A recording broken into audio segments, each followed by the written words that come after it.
Hello everyone, this is Rig. Welcome to an episode where we will discuss the immediate effect of India's freedom.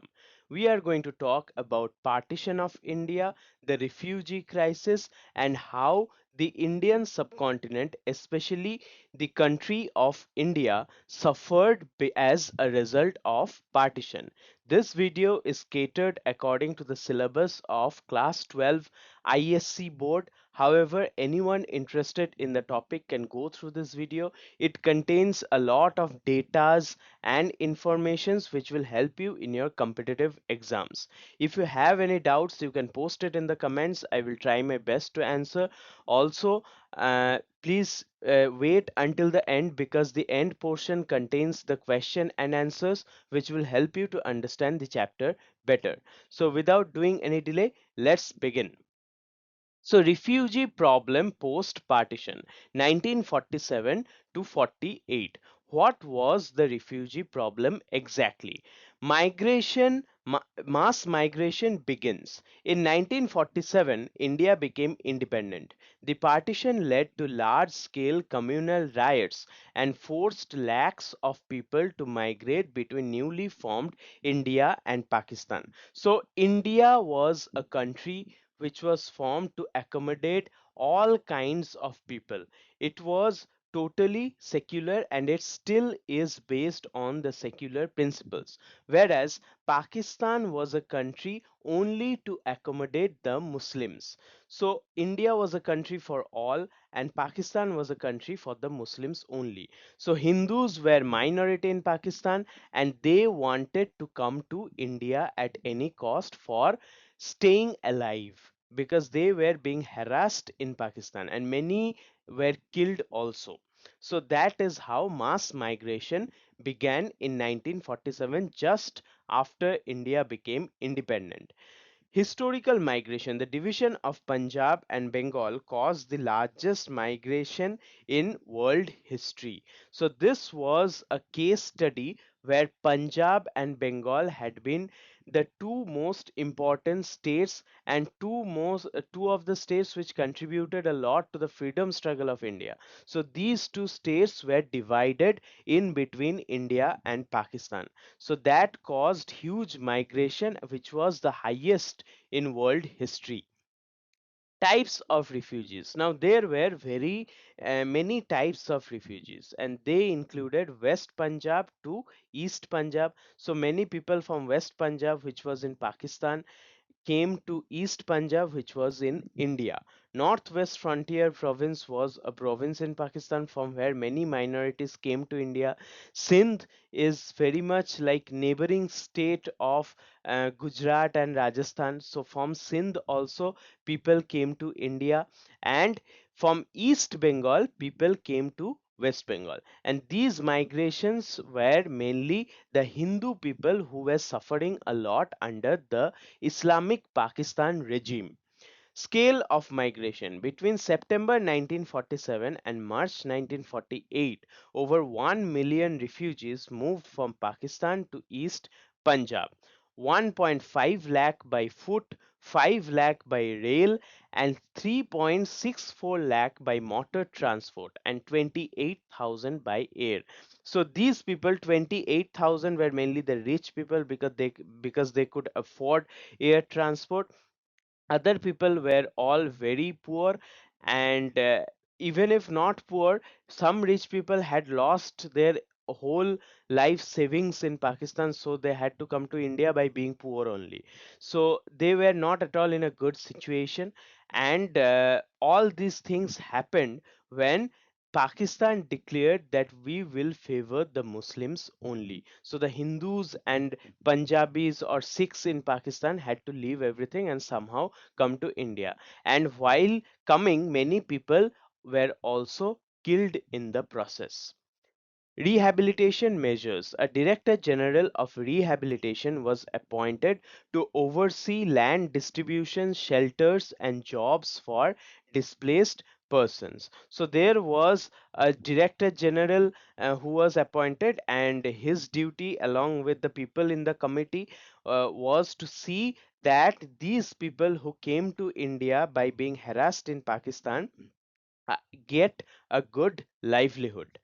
So government expenditure, the central government allocated 22 million for refugee rehabilitation efforts. Now 22 million may sound very less in terms of the present situation, but about 80 years ago, 22 million rupees was a huge amount. And you will have to understand that India was not at all in a financially good situation at that point of time. But still, the government allocated 22 million rupees for refugee rehabilitation. Regional refugee situations and government action. So, what was the situation of regional refugees and how did government deal with it? So, West Punjab refugees, farmers and peasants were settled in new industrial towns like Faridabad, Nilokheri, and Rajpura. So, these were the new industrial towns where farmers and refugees had settled, and they had come from Pakistan. NWFP refugees means Northwest Frontier Province. People who came from Northwest Frontier Province, where did they stay? They were mostly urban residents, means they lived in cities. After losing their property to riots, they lived in camps near Delhi Mathura Road. 6 square miles of land was allocated near Faridabad. So 6 square miles of land was allocated in Faridabad, and they lived mainly in cities. Sindh refugees. Communal violence erupted post partition. Hindus fled to Bombay and Rajasthan. Many carried gold and cash and didn't require much government help. So, these Sindh people somehow managed to bring gold and cash along with them, and so they didn't require much government help because they had hard cash or gold with them. So, they somehow could manage themselves without help of government. East Bengal refugees. Now, East Bengal refugee was not a one time problem. It is still happening today. So, between 1947 and 1967, 6 million Hindus migrated to West Bengal. East Bengal later on became East Pakistan, and then again in 1971 it became Bangladesh. So, all the regimes in the territory of East Bengal had Islamic motives. So all the Hindus had been coming to West Bengal in phases even today. So this influx stained the region's economy and politics. So West Bengal was not at all in a good financial situation because they had to incorporate several new people within its territory. Migration contrast. While migration in Punjab was two-way and short-term, migration from East Bengal was one-way and continued for over 2 decades. So migration in Punjab was a very short-term process, but migration in East Bengal is continuing even today, and it mainly happened in the beginning of in the first 2 decades of India's independence. Failed agreements. India and Pakistan agreed to rehabilitate refugees, but the return of Hindu refugees to East Bengal never materialized. 33 lakh 98,000 refugees remained in West Bengal. So Pakistan said that you send back the Hindu people, we will again give them good livelihood, but it was impossible because the regime of Pakistan was totally inclined to Islamic beliefs, and the Hindus, in fear of losing their life, they did not go also. So that was the regional refugee situation.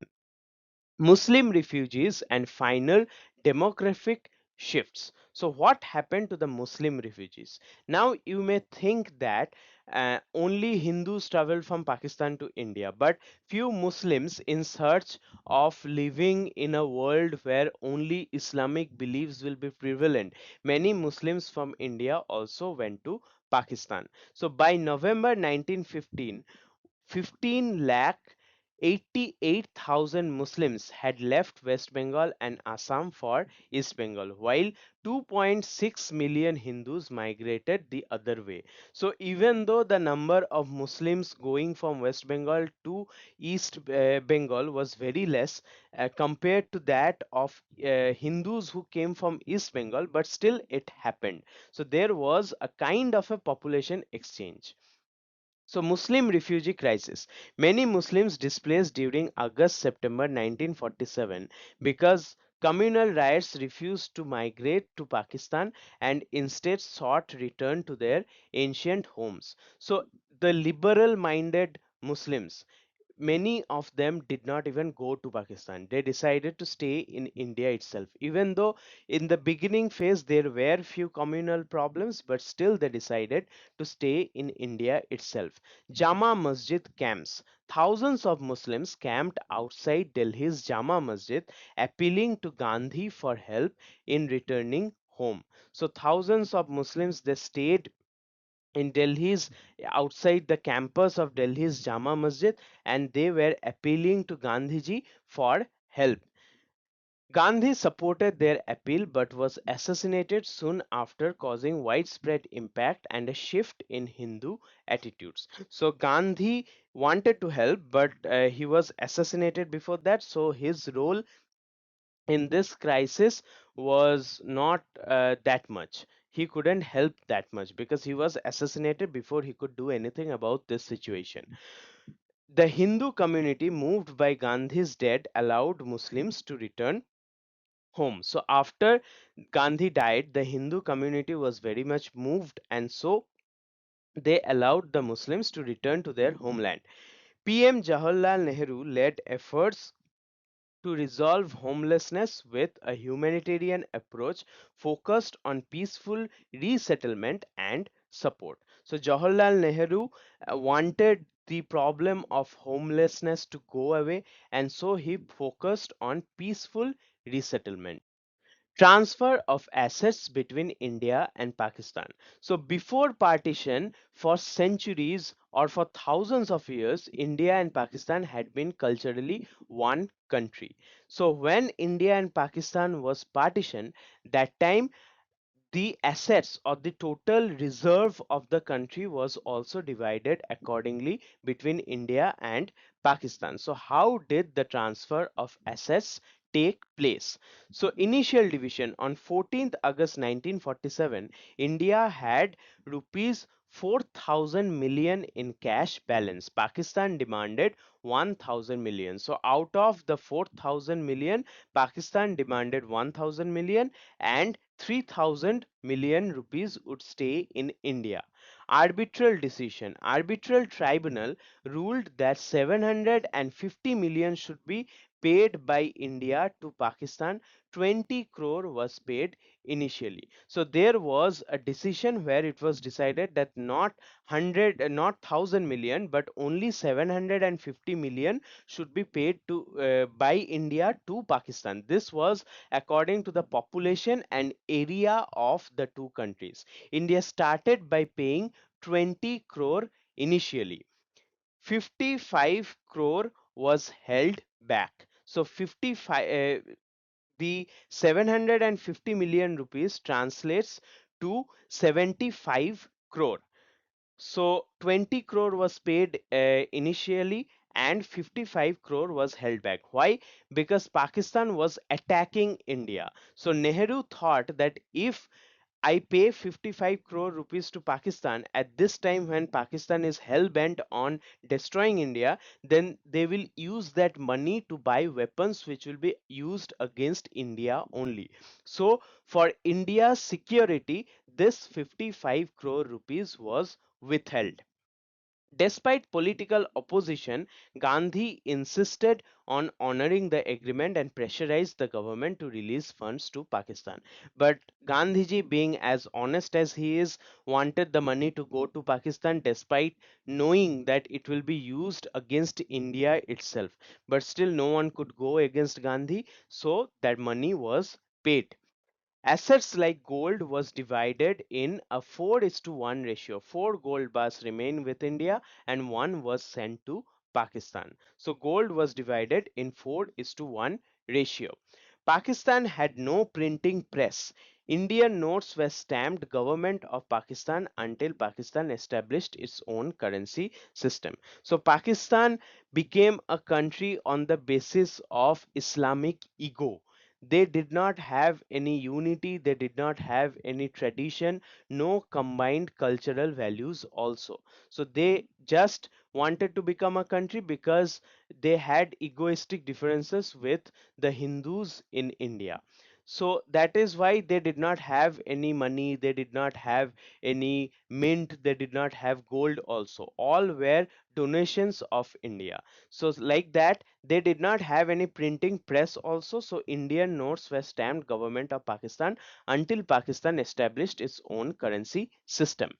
So Pakistan has still not repaid the pre-partition debt of 300 crores to India, which is carried annually in India's budget as a liability.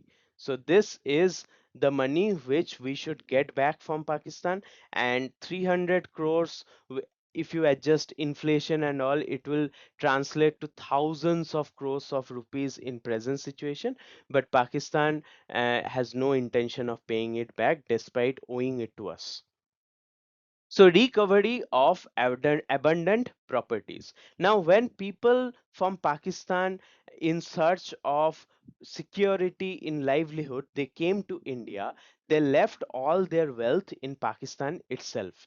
Similar things happened sometimes when people from India went to Pakistan. That time also. So when there was forced migration, people had to leave every part of their wealth and come to a place where they would get security. So, what happened to the abundant properties in both the countries? Evac property problem. Partition led to widespread abandonment of immovable properties due to communal riots in both India and Pakistan. So, because of communal riots, people had to leave everything and go to their respective places of security, and so there was widespread abandonment of properties, mainly the immovable properties like farmlands, houses, shops, business, all these things. So non-Muslim refugees left behind property worth rupees 5,000 million in Pakistan. Muslim refugees from India left property worth 1,000 million rupees only. So approximately 5,000 million rupees of property was being unused in Pakistan, and 1,000 million rupees of property was being unused in India. Start of negotiation. Talks on property recovery began on 29th August 1947. India demanded compensation. Pakistan insisted on case by case approach. So Indians are supposed to get a lot more money from Pakistan than Pakistan is supposed to get from India. So India started the negotiation, but Pakistan insisted on case by case approach. Now this was a very clever decision by Pakistan, because case by case approach will take a lot of time. There were thousands and lakhs of cases. So if we go case by case approach, then it may never finish. Pakistan knew that, and Pakistan wanted that there will be no solution, so that they could totally take the 500 million rupees worth of property which have been left in Pakistan by the migrants. So policy decision in 1954, India passed the Displaced Persons Act to utilize property for refugee rehabilitation. But the thing is, India decided, according to Displaced Persons Act, one who left India, that person's property will be used to support the person who came to India. But the problem is, the people who came to India, their property was worth 5,000 million, whereas people who went from India, their property was worth 1,000 million rupees only. So even if we accommodate all the people, their property will be reduced to like from 100% their property will be reduced to 20% in Indian context. So Displaced Persons Act, even though it was a very good motive by the Indian government, it was very unfair on the part of the people who came to India in search of security. So and the responsible person for that was the responsible country for that was Pakistan. In 1956, both governments agreed to transfer evac accounts, lockers, and safe deposits. So in 1956, they decided in some form of exchange. Though agreements were made, the matter did not end and extended to several failure, complications, and disputes. So, this matter was, both the countries knew quite well that it will not be completely successful because Pakistan does not have any motive to give back those properties. So, river water dispute between India and Pakistan. What was the case of river water dispute? Now, in the present context, this case is very famous because a lot of controversies is happening regarding Indus Water Treaty, and India is completely fair. Before you assume anything on my part, I would like to say that India is completely fair in stopping this Indus Water Treaty because terrorism and water cannot flow together. So, river water dispute between India and Pakistan. We will go through the history of Indus Water Treaty. So, partition and water crisis. After 1947, India got only 5 million out of 28 million acres irrigated by Indus and its tributaries. So the area of Indus basin, the area of the tributaries of Indus and Indus together, it is about 25 million acres. However, India had only 5 million acres of land which could be irrigated by Indus waters, Indus and its tributaries. Water dependency. Pakistan canals depended solely on eastern rivers like Ravi, Vyas, and Sutlej flowing through East Punjab, causing disputes. So, East Punjab is the portion of Punjab which is in India. So Pakistan needed these waters by anyhow because their whole agriculture is dependent on these waters. India does not need it that much, but Pakistan needs everything of Indus waters. Their whole country depends on these the waters of these rivers. But the problem on the part of Pakistan is that whole of their water source comes through India. So if India wants, India can choke out Pakistan. It can totally stop the supply of water to Pakistan, and that will in no way hurt India but will destroy Pakistan. So agricultural needs. Both India and Pakistan wanted to be agriculturally self-sufficient, but control of water sources became contentious because agriculture is the main activity in both these nations. So both wanted to be self-sufficient. India is self-sufficient, but Pakistan had to depend on India for water. Pakistan accused India of disrupting water flow during natural calamities like floods or droughts. So Pakistan was attacking India, but still India was supplying water to Pakistan. And despite this, Pakistan was blaming India that whenever some natural calamities happen, now if natural calamities like floods or drought happen, who can control it? No one. But they used to blame India for the reducing of supply in water. So water crisis became a significant bilateral issue after independence. The conflict was resolved with the help of Eugene Black, the then president of World Bank. So the World Bank came forward and tried to solve this issue. Indus Water Treaty and World Bank scheme. So now what was Indus Water Treaty and how did the World Bank play a role in the functioning of this treaty? So water division. Water was divided between the water of Indus and its tributaries was divided between India and Pakistan in 80 to 20 ratio. So 20% of the water will go to India and 80% of the water will go to Pakistan. So we favored Pakistan because we were being as much considerate as possible. So India agreed to allow uninterrupted flow of Indus, Jhelum, Chenab to Pakistan. So India agreed that okay, whatever you want, you take it. Please just don't disturb us. So that was the policy adopted by India. India could store 2.85 million acre feet of water from western rivers. So India could store a huge volume of water, and that was India's share. So 10-year agreement was there. Pakistan would build new canals in 10 years to replace water from eastern rivers Rabi, Bias and Sutlej. So new canals will be built by Pakistan in the next 10 years, and that would help Pakistan to reduce their dependency on India for water. So that was a decision made by Pakistan, and India told that we will help you to build those canals also. So India contributed 83.3 crores over 10 annual installments for Pakistan's canal contribution. And mind you, these canals are not for India. These canals are mainly for Pakistan. So to help Pakistan, India contributed 83.3 crores. And Pakistan also took money from other countries like USA, UK, Germany, Canada, New Zealand, and Austria.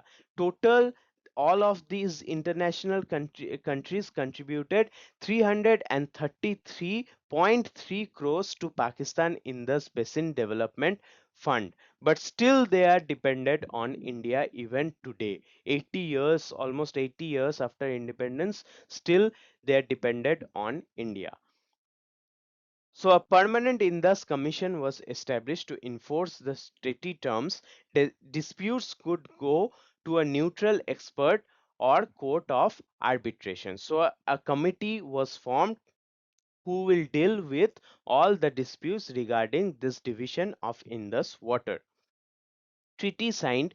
Treaty was signed in 19 September 1960, and Jawaharlal Nehru signed the Indus Water Treaty in Karachi. So we are giving our water to Pakistan. We are paying the money to Pakistan for our water. Because of some unknown reason, we decided that it was fair to give 80% of the water to Pakistan, and it was also fair, according to Jawaharlal Nehru, to pay Pakistan for taking that water from us. I don't know what is the logic behind it, but it happened. And then we are going to Karachi. Our Prime Minister is going to Karachi, which is in Pakistan, to give water to Pakistan by paying money to Pakistan, and we call it a memorable day. So that was how considerate we were towards Pakistan, and that is the detail about Indus Water Treaty. Integration of princely states and the role of Sardar Patel. So there were many princely states who were independent at the time of independence. So Sardar Vallabhbhai Patel decided to incorporate all the states to the Indian Union, and we will discuss about it in great detail. So the scale of the task. At independence, India had about 565 princely states, and the area covered by these 565 princely states was about 7,15,964 square miles. The population of these states were 9 crore 31 lakh 82,233 people according to 1941 census. So about one third of India's population, or one fourth of India's population, was there in the princely states. Creation of new states departments. So on 5th July 1947, like about one month before the partition or before independence, Sardar Vallabhbhai Patel became the new head of new states department to handle this integration. So Sardar Vallabhbhai Patel took over the charge of integrating these states into India. By 15th August 1947, all the states except Jammu and Kashmir, Junagarh and Hyderabad had signed the instrument of accession. So more or less all the states out of these 565 wanted to join India. Only Kashmir, Junagarh and Hyderabad wanted to stay independent, or they were simply delaying the process of coming and joining Indian Union. And the way through which, the law through which all states joined the Indian Union was called the Instrument of Accession. Junagarh crisis. The Nawab of Junagarh, Muslim ruler of Hindu majority state, wanted to join Pakistan. People revolted and formed an independent government. So the Nawab of Junagarh was Muslim in religion, whereas the people of Junagarh had majority Hindus. So when Nawab of Junagarh, because of being a Muslim, wanted to join Pakistan, that time the Hindu majority in his own kingdom protested against the Nawab. So the Nawab ran away to Pakistan and Junagarh came into India. So that is how Junagarh joined India. India's action in Junagarh. Nawab fled to Pakistan in 1948. Indian government took over the administration at people's request. So the people requested to be in India, and so Indian government took over the administration, whereas the Nawab fled to Pakistan, leaving all his people. Nizam of Hyderabad refused to join India. Hindu population revolted and Indian army was deployed. Hyderabad joined India in 1948, and this joining process of the Nawab of Hyderabad was disastrous for the Hindus because he wanted to annihilate the Hindus of Hyderabad, and many Hindus were murdered, which is not properly discussed while discussing the partition of India. But the fact is, the Nizam of Hyderabad was a very anti-Hindu person, and he killed a lot of Hindus during his time. And Indian government, the taking over of Hyderabad by the Indian government, actually gave a secured position to the secularity of Hyderabad. Kashmir issue and the legacy of Sardar Patel. So, what was the issue regarding Kashmir, and how did Sardar Vallabhbhai Patel contribute to the integration of these princely states to Indian Union? So, demographics. Kashmir had 90% Muslim population but was ruled by Hindu Maharaja Hari Singh. If you want to know detail about this integration process of Kashmir and the wars fought because of the atrocities committed by Pakistan, then you please go through my videos on Kashmir, the creation of Kashmir, the wars fought in Kashmir. You will understand it in a great depth amount. So Kashmir had 90% of Muslim population but was ruled by Hindu Maharaja Hari Singh. Sheikh Abdullah's national conference demanded popular rule. Pakistan tried to exploit this by signing a pact with Hari Singh. So Sheikh Abdullah was the leader of a political party called National Conference. He demanded the going away of king and coming of democracy. But Pakistan misunderstood Sheikh Abdullah. Pakistan thought that since Sheikh Abdullah is a Muslim, Sheikh Abdullah will join Pakistan. But Sheikh Abdullah wanted to stay in India. At first, he wanted independence of Kashmir, then he wanted to stay in India. So Pakistan's military intrusion. On 22nd October 1947, Pakistani troops invaded Kashmir. Baramulla and Srinagar were attacked by 27 October. So when Pakistan understood that Kashmir wants to come to India, that time they forcefully attacked Kashmir and wanted to take it over with military aggression. And so places like Srinagar and Baramulla were attacked. India's counteraction. Hari Singh acceded to India. Indian troops were sent and countered the intruders. So Hari Singh then signed the instrument of accession, and thus Kashmir joined India legally. But the Pakistan was at that point already into Kashmir, so Indian troops had to go in order to defend our territory of Kashmir. So UN involvement. India referred the matter to UNO. The war was halted through international mediation. So India somehow went to UNO. Jawaharlal Nehru thought that it is not in the best interest of India to continue the war, even though India was actually winning. But still, Jawaharlal Nehru vouched for peace and went to UNO. So, despite Kashmir's accession, much of the territory remains under Pakistan control, still a contentious issue. So, Pakistan has illegally conquered much of the Kashmir portion, and India is still appealing to the world and fighting to get back its own territory. So, Sardar Patel's legacy is remembered as the Iron Man of India. Patel is credited with successful integration of princely states into the Indian Union, and later on, Statue of Unity, world's biggest and most magnificent statue, has been dedicated to our own Sardar Patel. So that was all about the Kashmir issue. Now we will go through the question and their answers, which will help you to understand this chapter in a much better way. Why did lakhs of refugees leave their ancestral homes? Hasty partition. The hurried partition of India led to communal violence and mass dislocation, causing widespread panic. Communal riots. Large scale communal riots erupted in Punjab, Sindh, NWFP, and Bengal regions, compelling people to flee for safety. Fear of violence. Many Hindus in Pakistan and Muslims in India feared persecution due to the religious divide and violence. People abandoned immovable properties, fearing looting and destruction amidst riots. Lack of clarity over the princely state affiliations and future governance under further pushed people to migrate. It resulted in the largest mass migration in world history, with over 1 million refugees crossing borders between 1947 to 48. From which areas did the refugees come to India? West Punjab.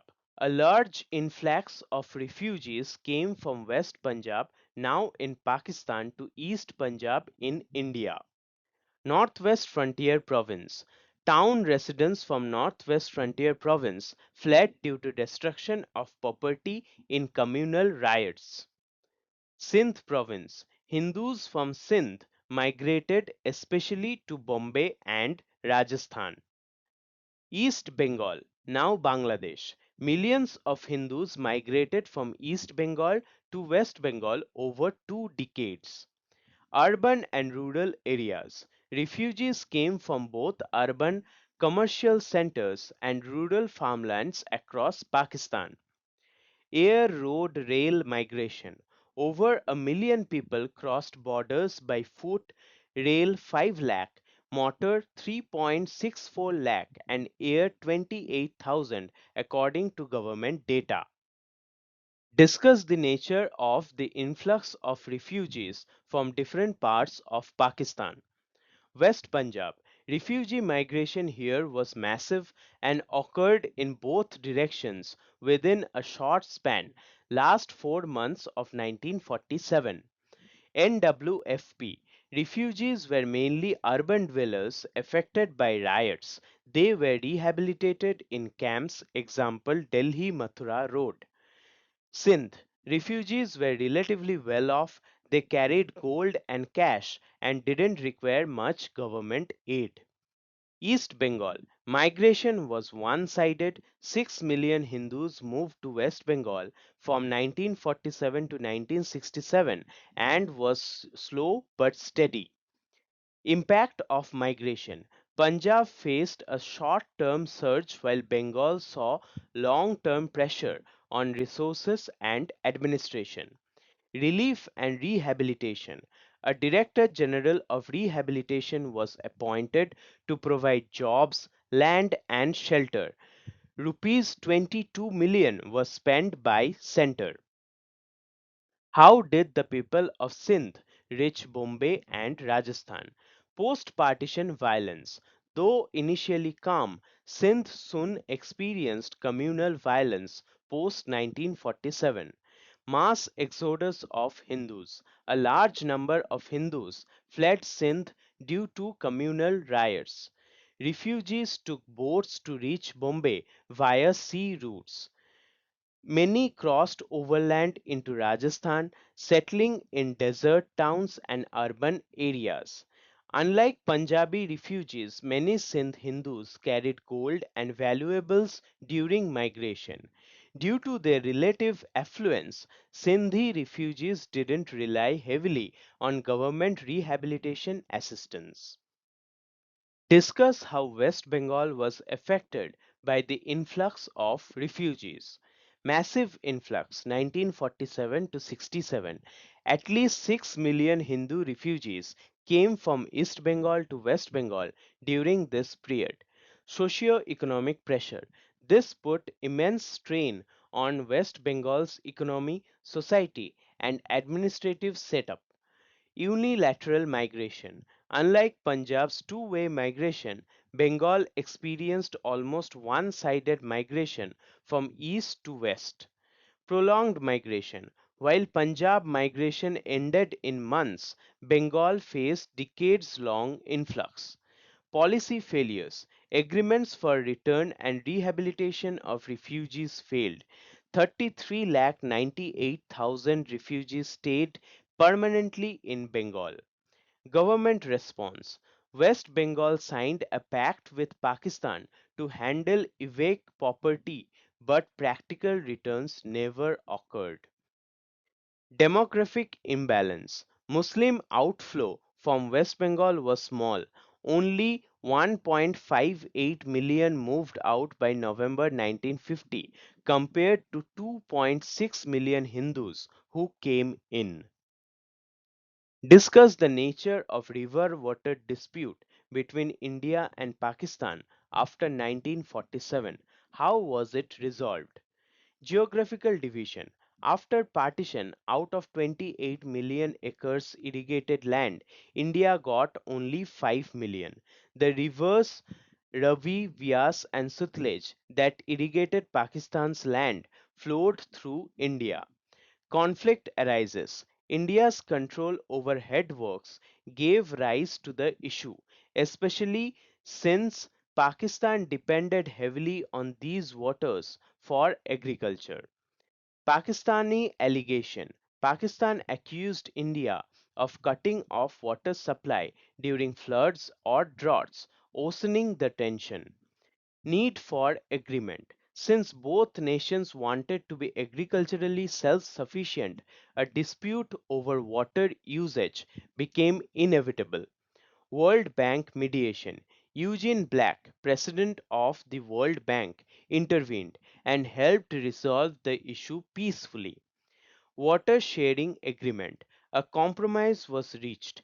India retained the eastern rivers Ravi via Sutlej, and Pakistan was assured uninterrupted access to the western rivers Indus, Jhelum, and Chenab. Signing of treaty. The Indus Water Treaty was signed in Karachi on 19 September 1960, marking a peaceful and diplomatic resolution. Discuss how the World Bank tried to settle this problem. Role of Eugene Black. The president of World Bank, Eugene Black, played a crucial role in resolving the dispute between India and Pakistan. Water Division Plan. A scheme was devised where 80% of the river water would go to Pakistan and 20% to India. India's contribution. India allowed Pakistan unrestricted use of the western rivers and agreed to contribute 83.3 crore rupees in 10 annual installments. Pakistan's canal construction. Pakistan was given 10 years to build new canals to replace the loss of eastern river waters. International support. Besides India's payment, USA, UK, Germany, Canada, New Zealand, and Austria contributed rupees 333.3 crores to Pakistan's Indus Basin Development Fund. Permanent Indus Commission. A permanent body was set up to oversee the treaty and refer disputes to a neutral expert or court of arbitration. Significance of the treaty. Jawaharlal Nehru signed the treaty, calling it a memorable day in the history of India and Pakistan. Why did Junagarh refuse to join the Indian Union? Muslim ruler Hindu population. Junagarh was a Hindu majority state ruled by a Muslim Nawab who decided to join Pakistan. Public revolt. The people of Junagarh opposed the Nawab's decision and formed an independent government. Flight of the Nawab. In 1948, the Nawab fled to Pakistan after the revolt gained strength. India's intervention. The government of India took over Junagadh's administration at the people's request. Strategic location. Junagadh was geographically surrounded by Indian territory, making its accession to Pakistan impractical. Successful integration. Junagadh was peacefully integrated into the Indian Union after the Nawab's departure. Why did the Nizam of Hyderabad refuse to join the Indian Union? Refusal to accede. The Nizam of Hyderabad did not wish to join India after independence, despite being a princely state within Indian territory. Communal composition. Hyderabad had a Hindu majority population ruled by a Muslim Nizam, leading to internal unrest. Revolt by Hindus. The Hindu population of Hyderabad revolted against the Nizam's rule due to its reluctance to accede to India. Indian response. The Indian government launched a military operation to integrate Hyderabad. Use of force. The Indian army entered Hyderabad, leading to its surrender and eventual accession in 1948. Final accession. After the army's action, Hyderabad formally became a part of Indian Union. Discuss in detail the process of integration of Hyderabad, Junagadh, and Kashmir with the Indian Union. Hyderabad. The Nizam refused to join India, prompting internal revolt by the Hindu majority. Indian army entered Hyderabad and brought it under Indian control in 1948. The state was formally integrated under the Nizam's surrender. Junagarh. The Nawab acceded to Pakistan despite a Hindu majority population. People revolted and the Nawab fled to Pakistan in 1948. India took over administration and successfully integrated Junagarh. Kashmir. Ruled by Maharaja Hari Singh with a Muslim majority population, on 22nd October 1947, Pakistan sent tribal forces to capture Kashmir. On 27th October, Indian army was sent after Hari Singh signed the instrument of accession. Though part of Kashmir remains under Pakistani occupation, it legally acceded to India.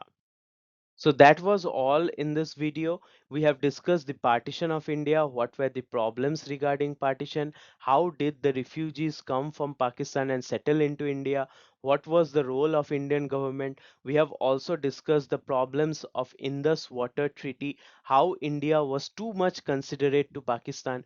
We have also discussed the integration of princely states in Indian Union and what were the problems caused by Pakistan regarding these integration, especially in the case of Kashmir. So that was all for now. And in this video series, in the playlist of class 12, we will find all the topics which covers the ISC syllabus. So please support me so that I can bring brighter contents in future. Thank you so much for your love and support.